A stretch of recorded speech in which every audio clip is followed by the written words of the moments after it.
पुराने वक्तों की बात है कि चार मुसाफिर थे, वो किसी दूर के सफ़र पे निकले हुए थे। उनके साथ उनका एक कुत्ता भी था।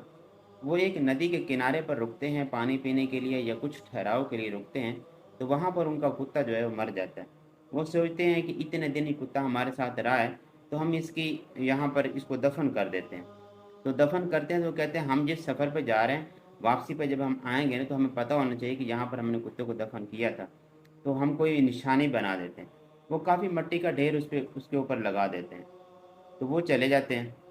कुछ दिनों के बाद वहाँ से एक काफ़िला गुजरता है, वो भी उसी जगह पर ठहराव करता है। क्योंकि आगे जो सफ़र था वो काफ़ी ख़तरनाक था, तो वो वहाँ बैठकर ये सोचते हैं कि हम आगे कैसे जाएं।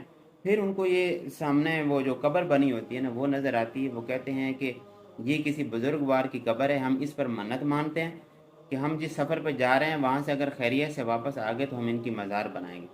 तो इत्तेफाक ऐसा हुआ कि जो डाकू रास्ते में पड़ते थे, उन डाकुओं की आपस में कोई इख्तलाफ हो गया, जिसकी वजह से वो वहाँ से साइड पे हो गए। और वो जो काफिला था वो आसानी से वहाँ से गुजर गया। और वापसी भी जब वो सही सलामत वापस आ गया, वो समझते हैं कि ये जो हम महफूज वापस आ गए हैं, तो ये इस बुजुर्गवार की मन्नत जो हमने मानी थी, इस वजह से हम वापस आ गए। तो वो वहाँ पर उसका मज़ार बनाते हैं, सराय बनाते हैं, रहने की जगह बनाते हैं। तो वो वहाँ से चले जाते हैं। कुछ लोग वहाँ पर उसी जगह पर टिक जाते हैं कि हम इस बुजुर्गवार के पास ही रहेंगे।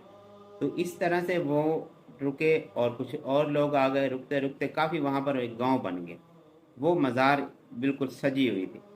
कुछ दिनों के बाद, कुछ अरसा के बाद, वो जो चार लोग थे अपने सफ़र से जब वापस आए, तो वो देख के हैरान रह गए कि हम तो यहाँ पर एक वीराना सा छोड़ के गए थे, और यहाँ तो पूरा एक मेला सजा हुआ है, पूरा गांव बना हुआ है, ये कैसे हो गया।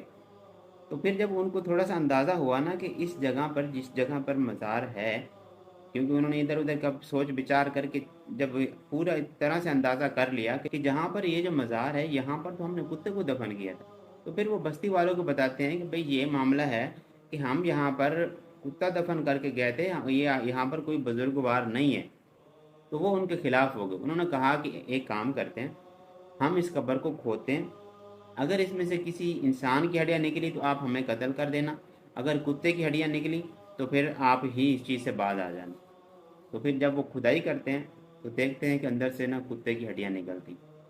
तो कुछ लोगों के एतक़ाद का ये आलम होता है कि बिना किसी तहकीक के, बिना किसी चीज़ को समझे, बिना किसी चीज़ को जाने, उस चीज़ पर आंखें बंद करके अमल करना शुरू कर देते हैं और कहते हैं कि हम ही ठीक हैं, बाकी जो भी हमारी मुखालफत करेगा वो गलत होगा। तो हमेशा तहकीक, क्योंकि अल्लाह ताला ने इंसान को अकल दी है, शऊर दी है। तो इंसान को कोशिश करनी चाहिए कि अल्लाह ताला के दी हुई अकल, शऊर को इस्तेमाल करके हमेशा इस तरह की रिवायात, जिनके पीछे का ना कोई सिर होता है ना पैर होता है, उनसे बचने की कोशिश करे। अल्लाह ताला हम सबको अपनी हिफ्ज़ व ईमान में रखे और अपने ही रास्ते पर रखे, अपने प्यारों के रास्ते पर रखे और अपने प्यारों का एहतराम और इज़्ज़त करने की तौफीक अता फरमाए।